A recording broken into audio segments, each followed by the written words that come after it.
semua. Jadi kita kali ini akan mempresentasikan tentang studi kasus yang pertama. Sebelumnya perkenalkan dulu, nama saya Rahma Alia Kurniasa, NIM 70 2024-008. Saya Catur Arya Setianto dengan NIM 70 2024-010. Saya Rizatul Anissa, NIM 70 2024-014. Saya Rizky Novirianto, NIM 70 2024-007. Oke, kita langsung masuk aja ke studi kasusnya dan permasalahan apa yang sebenarnya ada di sini. Sebenarnya aku bacain dulu permasalahannya, yaitu di sebuah sekolah ditemukan bahwa motivasi belajar siswa itu rendah, berdampak pada hasil belajarnya. Setelah diselidiki, ternyata hal ini diakibatkan oleh guru-guru di sekolah tersebut yang belum maksimal dalam mengajar. Pembelajaran masih dilaksanakan secara konvensional dengan media yang seadanya atau bahkan tanpa media sama sekali. Nah, berkaitan dengan permasalahan tersebut, gimana sih kita itu menanggapinya, bagaimana solusi yang bisa kita lakukan untuk menyelesaikan permasalahan tersebut.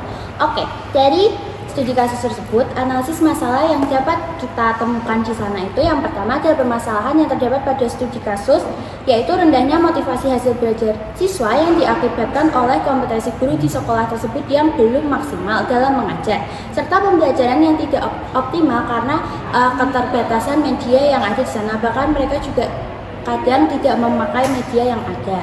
Kemudian seperti yang kita ketahui, manajemen personalia manusia ini merupakan proses pemberdayaan kemampuan pegawai atau manusia agar dapat secara optimal mencapai tujuan organisasi secara efektif dan efisien dengan melalui cara-cara yang dapat dipertanggungjawabkan dengan langkah-langkah sebagai berikut yang akan dijelaskan oleh teman saya di samping.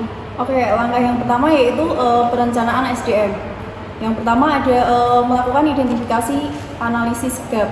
Yang kedua, meramalkan kebutuhan dengan menentukan jumlah dan jenis pelatihan yang diperlukan. Ketiga yaitu merencanakan program pembinaan jangka pendek maupun jangka panjang.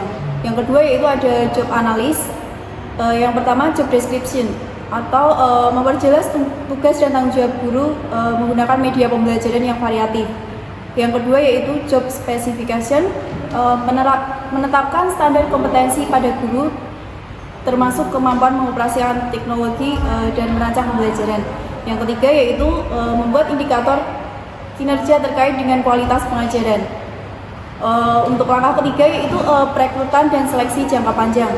Yang pertama, melakukan seleksi guru dengan kompetensi yang sudah sesuai dengan standar untuk meningkatkan metode pembelajaran. Yang kedua, memprioritaskan calon guru yang memiliki motivasi tinggi dan komitmen pembelajaran aktif.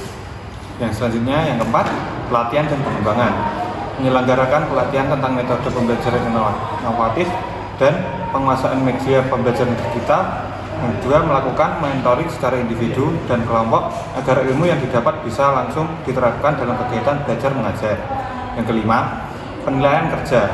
Ini melakukan penilaian kerja secara berkala berdasarkan KPI yang sudah ditetapkan. Penilaian dilakukan secara transparan serta berorientasi pada pengembangan. Yang kedua, menggunakan metode evaluasi yang transparan. Ini seperti melakukan pengamatan langsung di kelas dengan umpan balik siswa.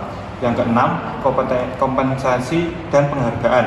Ini memberikan penghargaan pada guru yang menunjukkan penilaian kinerja dan hasil belajar siswa yang baik, dan juga memberikan penghargaan berupa sertifikat, pengakuan resmi, atau peluang pengembangan karir.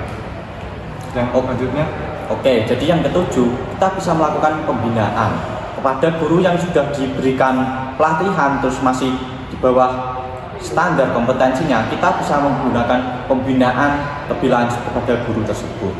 Jadi dapat disimpulkan bahwa permasalahan ini itu disebabkan karena kurangnya kompetensi guru dan metode pembelajaran yang masih konvensional dan tanpa menggunakan media yang memadai.